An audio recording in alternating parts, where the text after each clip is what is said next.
Alabama's congressional districts are so extremely gerrymandered that the Supreme Court ruled that they must redraw the lines to include 2 districts that are majority black. Right now, there's only 1. That's how bad it is. The Supreme Court, this Supreme Court, the one we have now, said, y'all, that ain't good. That's like a vegan explaining why they prefer the Baconator over the Big Mac. So the Supreme Court said, hey, redraw the lines to include 2 districts that have a black majority. Send your work back in so we can check it, make sure you did it right. So the Alabama state government had a special session and they said, nah, fam, we good, fuck that. Oh, they sent their work back in to be checked, but they didn't do the one thing they were told to do. Not only did they not do the one thing, they diluted the black vote in the one district that did have a black majority. That one district went from 55% to 50%, which is half. And then in another district, they went from 30% to 40%, which last time I checked, that was not a majority.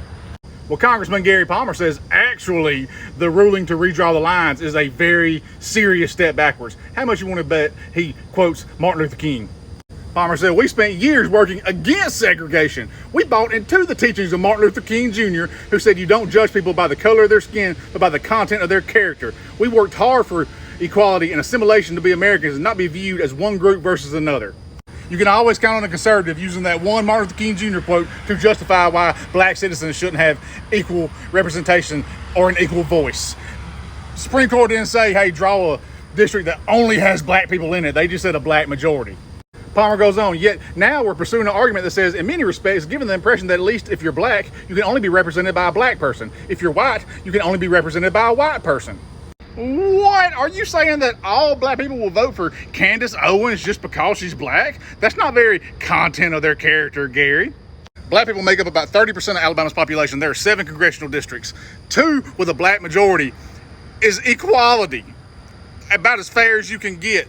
But Alabama has spent years redrawing these lines to dilute the black vote down to almost nothing, to where black people don't even feel like they have a voice in this state, which is the most Alabamiest of the Alabama things Alabama can do. Alabama's state motto is, we dare defend our rights. And throughout Alabama's history, those rights we dare to defend is doing whatever we can to dilute the black vote.